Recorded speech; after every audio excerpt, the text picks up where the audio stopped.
What's up, guys? Sam here. I'm going to be doing one more duel today. Well, not one more because I haven't probably released another episode in this current day, but this is a final countdown deck. It's probably the most trolly deck you've ever seen, and I got an amazing first hand. Pretty much works on, and hopefully we'll get a full duel out of this because people, in my experience, the way I play this, hate my guts and quit very, very quickly. Again, it's one of the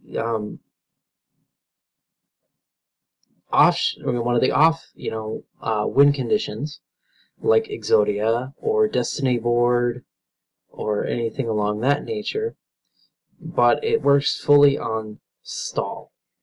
As you can see with what I've got a Threatening Roar, which is going to give me one free turn, and it also has a lot of draw power to quickly get everything you need. Each one of these is also another free turn. That ends an entire battle phase.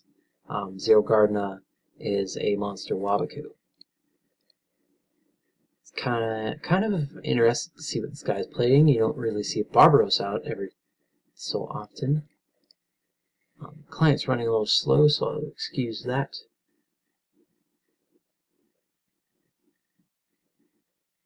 I don't think you would have anything to chain. So there we go, that's one free turn. And again, one of the scariest things, honestly, is that usually, I almost run the risk of decking myself out with how much I draw in return. So we'll go ahead and set that. Go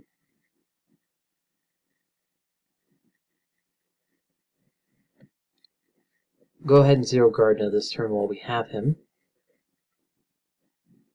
And the turn. Again, Zero Gardna is a monster Wabaku.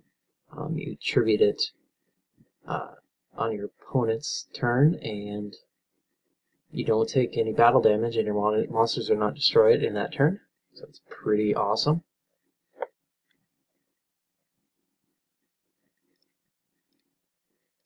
So we'll go ahead and chain Zero Gardna to that.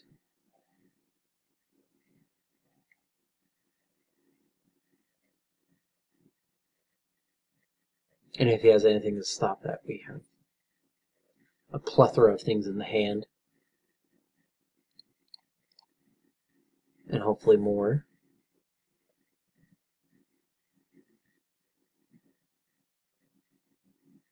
There we go, we get a 1 day of peace for next turn. Beautiful. Why didn't that leave the field? Oh, okay. So I don't know, it's interesting. An Ancient Gear.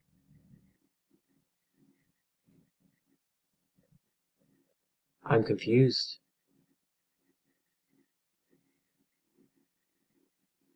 Good. He remembered. So again, we get to drop 1 day next turn for a free non-death. And again, it's all about the little victories. Each turn you stay alive, you live to fight another day. It's again all about playing in moderation. You have a myriad of stall cards throughout the deck, and you want to conserve and play one per turn. Like this turn is going to be 1 day apiece. I'm not going to take damage the next turn. And then, each turn I'll drop a Scarecrow or a Fader or Zero Gardna, etc. We can go ahead and Sarko. And this is, again, kind of how you can almost get to where you're decking yourself out.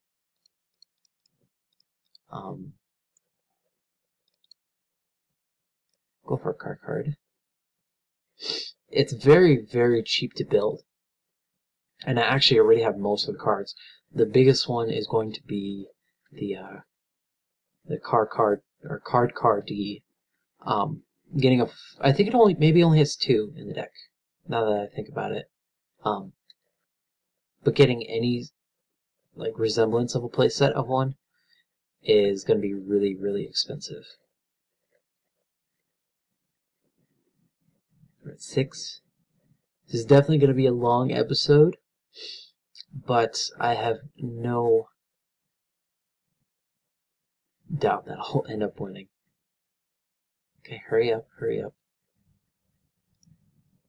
We're running into an issue. Apparently when I started recording, my external hard drive wasn't connected, so we're recording onto the main hard drive, which I didn't think would be an issue, but seems to be slowing everything down. So we'll just let this guy continue on his business.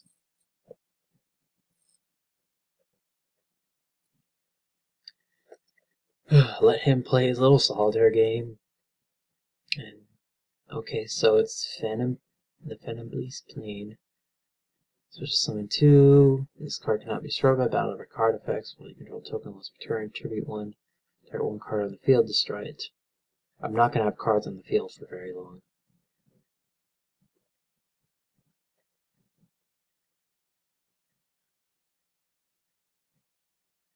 They're adorable.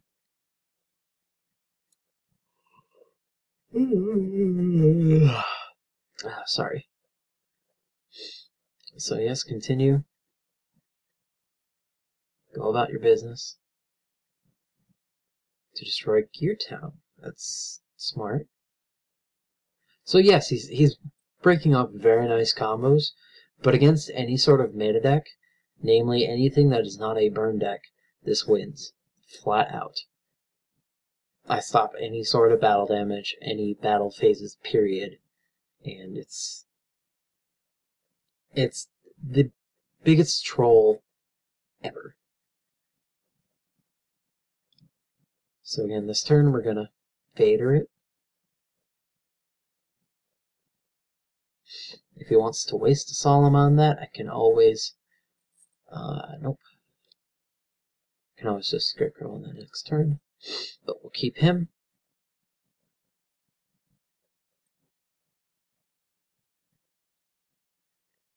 And I'm honestly surprised he hasn't quit yet. I guess this is more the case of, hey, you have 20 turns to win. Good luck. And most people take that as a challenge. But it's not going to happen. Again, just in hand, I have 4 turns of survivability.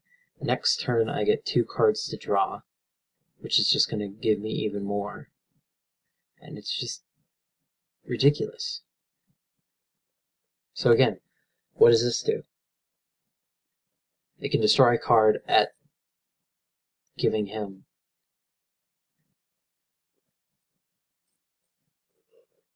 okay. So turn 8. We got one more final countdown. I should have grabbed a thing. And then we should also be getting card.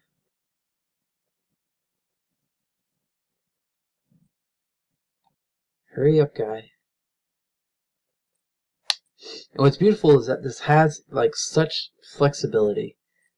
If someone were to play a Royal Decree, I have enough monster traps, or hand traps and monster effects that will hold me. If they were to activate... There's really no Royal Decree for monsters. They can veil me 1 turn, and then I'll just have another one in the hand. So it's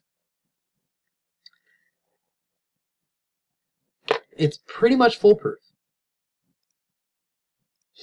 Okay, we'll do that. Draw out another 2.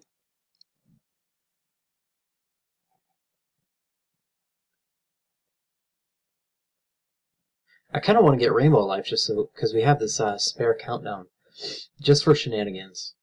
it would be nice. It would be fun to do. So we have 3 scarecrows in hand. Definitely just drop that.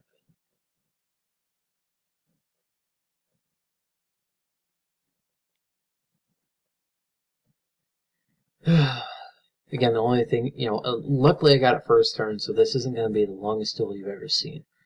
But it's definitely, I mean, it's about a minute per duel. Just looking at the timer.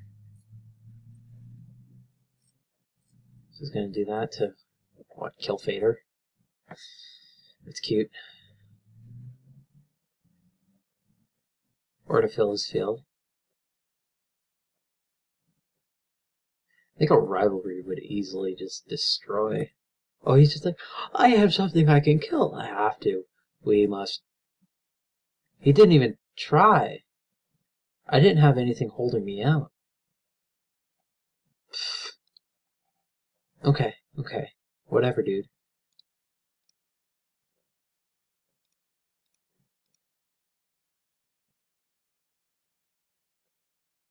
Because, yeah, at that point, I had discarded Zero Gardener, but I didn't have, like, any current effect on the field that caused him, or, like,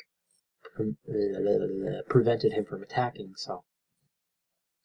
Maybe he's just giving up hope. I'm almost disappointed. This is my first time facing Phantom Beast crafts, and it's.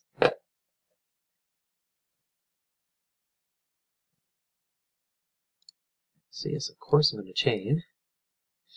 And again, all of these cards are chainable to anything. So if someone to drop a heavy storm or that's cute. I'll take the free card though.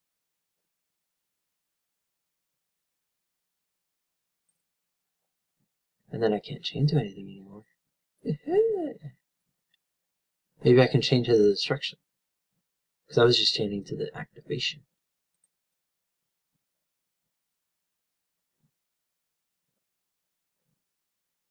And he still had to destroy 2 things on his side of the field. I see, so I go. Oop. Sorry. And it's the biggest troll ever, and it almost makes me feel like I could toss in a self-destruct button or 2 just for that tight spot.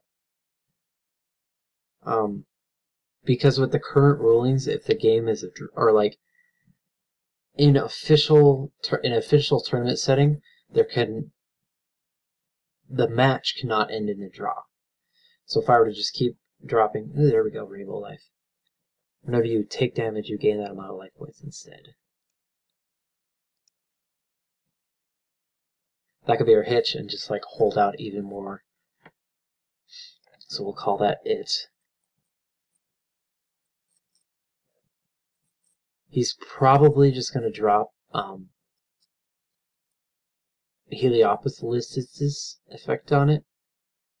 It'll stave off his. Yeah, he's just going to do that. It'll stave off the attack at least.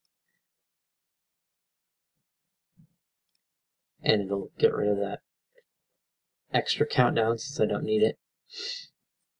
That would be just an absolute fun one if someone were to, attack with something with 3 sides of attack. It's like, no. You'll just never kill me. Even when you had a chance to deal battle damage to me. And it's skill drain. Okay. Because that's only monsters on the field. So there goes my Zero Gardna.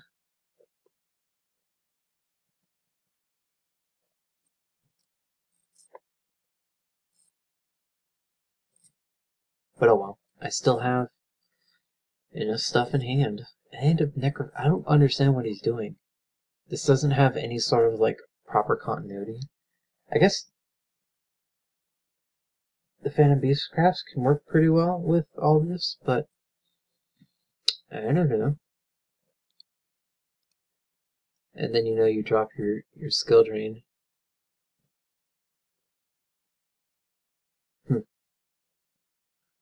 Whatever.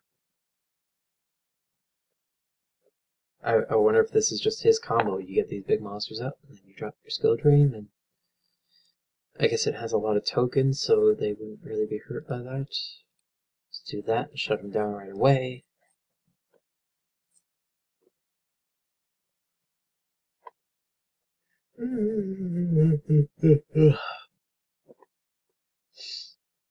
What were we at? Well, it is at, well, I think it was at 14 on Final Countdown last time I saw. And then, so it's like a malefic skill drain with stuff. Okay, I did say 16. Okay, we can. Oh, I can't do that. Sad.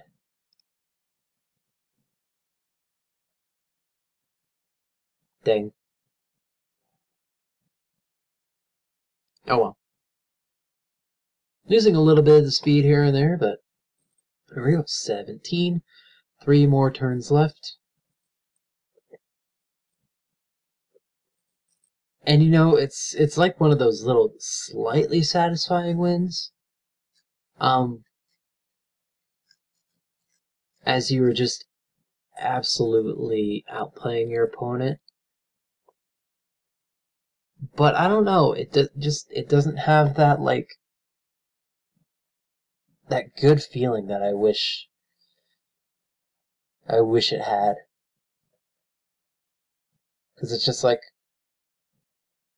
you're guaranteed to win. I don't know, there's no risk in it. Or I don't know, you're guaranteed to win against most decks. If they had any way like solid negation of anything, you know, it'd be okay. But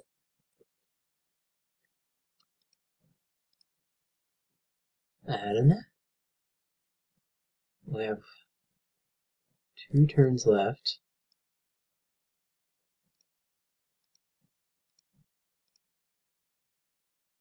And you can go ahead and especially like I got countdown first turn, which is amazing. That shouldn't happen. Half of this deck is draw power to get countdown and stalling until you get it. Getting it first turn is like you win. Flat out. So I don't know. It's 19 and then 20. This is gonna be it. Also the fact that I've got him top decking is even better. Go on, man, you can win it. You have all the monsters on the field. Do it. Do it. Forbidden Lance. Well, this just ends. It just ends the battle phase, so I'm sorry. And it's other spell trap cards. I don't have one. Sorry. So I think that's turn 20. Give him a quick GG.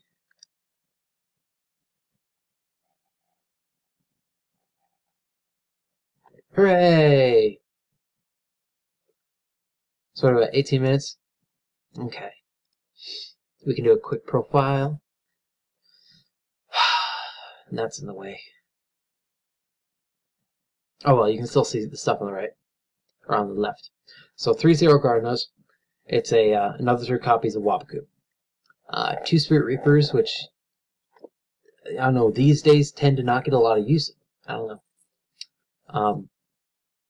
Yeah, they don't really get enough use because I mean they're I don't know, on the field for like 1 turn and then they figure out some way to kill it. Two of those, which is pretty much your Pot of Greed. You set your traps, card it to get another 2 cards. 3 Swift Scarecrows and 3 Faders. Just, I mean, this whole deck is stall and search, as I said. So there's not going to be too much explanation. It's probably one of the easiest decks to play. But yeah, the hand traps, you drop them in the battle phase. A Rhoda, which I think you could easily take out. It's really just a search at Gardena, but with the amount of draw power, you could just replace a Rhoda with something that lets you drop. And then 3 upstart, or wait, yeah, things in the way again. 3 upstarts, again, you just a free draw. You don't bother dealing any damage to your opponent, so giving them 1,000 life is nothing. Which, I don't know, I could probably throw in like a Soul Taker or something like that too. It wouldn't be too bad. 3 gold Sarcos, which again, search out your finals. You know, if you have 3 Sarcos and 3 finals in a turn, you have a, are in the deck, what is it, 6 out of 40,